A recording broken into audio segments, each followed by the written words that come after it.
During the Nintendo Direct presentation back in September, the announcement of Doom and Wolfenstein 2, the new Colossus, most certainly turned a few heads.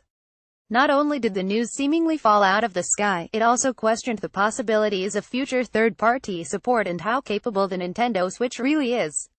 After all, how could this comparably underpowered yet versatile console run such a beefy game? Furthermore, can it actually port over well enough to stay fun? It's hard to believe that it's been over 2 decades since we last saw a Doom game grace a Nintendo home console.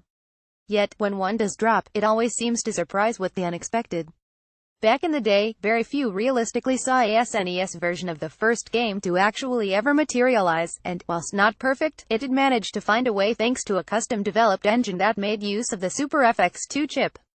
Fans also didn't expect a sequel that would land exclusively on the Nintendo 64, along with an improved and unique visual flair that steered the art style and atmosphere towards a new direction.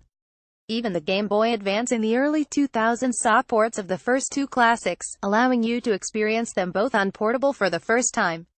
Alas, here we are, a mere 2 months wait after its initial announcement, we finally get our hands on Doom thanks to Bethesda's trust in allowing Panic Button, the developer also behind the upcoming Nintendo Switch version of Rocket League, the chance to use their voodoo magic to port the ultra-violent first-person shooter.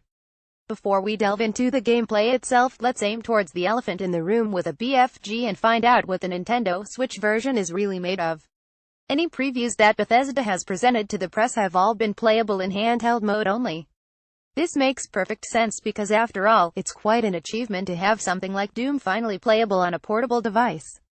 It may only run at 30 FPS, 720p 60 FPS, 1080p on other platforms, but it does manage to flow rather well and consistently even during the more hectic moments with only a few minor frame dips every now and again. Whilst it was never going to achieve the same visual fidelity that the more powerful home consoles are capable of, it does play very well on the 6.2 display, especially with a pair of headphones jammed in. The visuals do get a little muddy at times though, and the text may be a bit too small for some, but it's hard not to be impressed that a first-person shooter of this scope is running on such a small device so smoothly. However, dock this thing on the TV and it becomes a completely different story. Despite the Switch having the ability to draw out more power when docked in TV mode, anything that this port could get away with in handheld mode gets completely tarnished on the big screen. The visuals look undeniably bland and oily, with textures taking a considerable hit. There doesn't seem to be any upscaling from handheld mode in any way, shape or form, which quite honestly makes the whole thing look ugly and massively outdated. One thing is certain, it's clear now on why Bethesda chose not to show off docked mode at all, as the portable experience is far more impressive. The story itself sees the angry Doom guy waking up with a grumpy mood in a USE facility on Mars. You find out that Boffins have been using a portal to hell as a human energy source, and creepy-looking scientist Olivia Pierce decides to make a deal with the devil to merge the worlds together. Angry Doom guy gets even angrier and starts punching and kicking stuff in a bit of a tantrum, then begins to shoot pretty much everything he locks eyes with. Of course, there is more to the plot layout, including collectible data logs hidden throughout the stages, but it just isn't pushed down your throat as the game clearly wants to keep the momentum going. The atmosphere in Doom feels at its best as the mood transitions from the more quieter and unsettling moments into the do-or-die blood-soaked carnage that suddenly erupts as you lock horns with hell's most notorious demons. The one rule of thumb that you quickly learn is that you never stop moving. There's no hiding, no camping, and certainly no regenerative health. Instead, you must glory kill your enemies if you want to keep your vitality afloat. Once you have weakened a demon, they will begin to glow. It's at this moment that you head for an up-close melee attack, causing one of many brief but graphic and inventive ways to disembowel your enemies. Their shattered corpses will leave behind traces of health for you to absorb, always keeping you at a chin hair away from death as you carry on out your onslaught.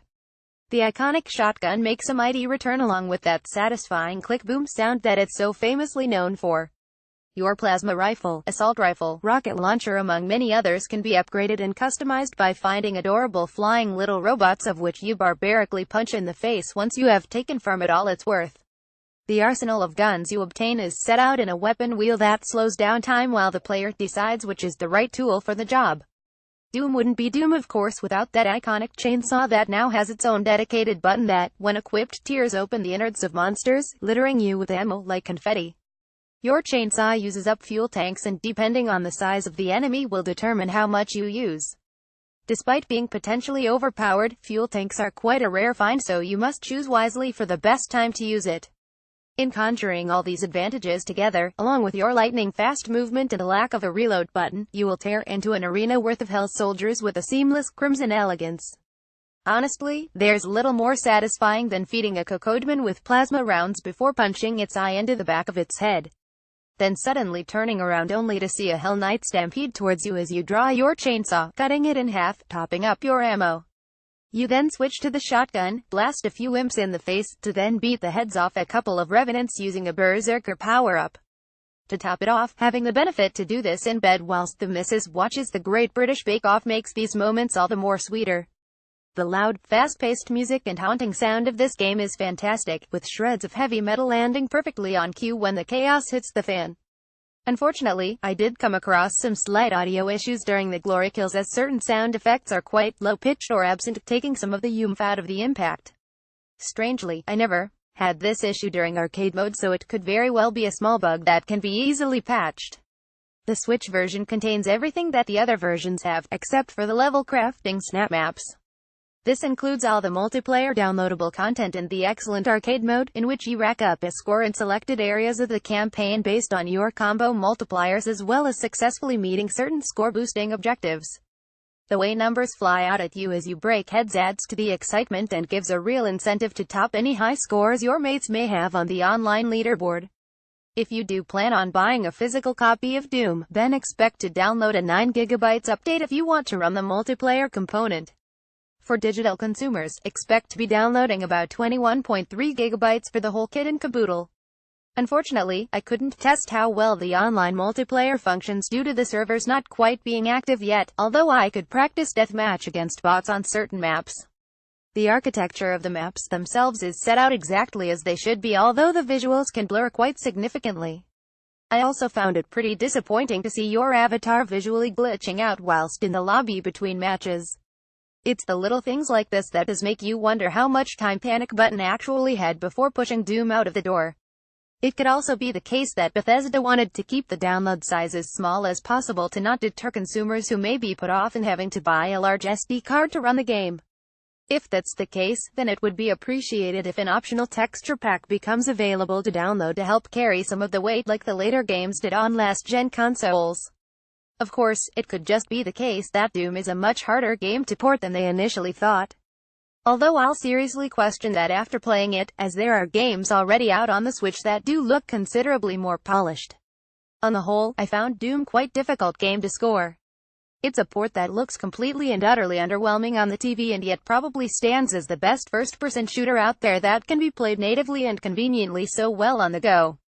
Some will either love or hate the Metroid Prime-style platforming and losing track on where to go next, but one thing's for sure is that the game itself stays very faithful to the series and makes old-school first-person shooter feel predominantly new and fresh again.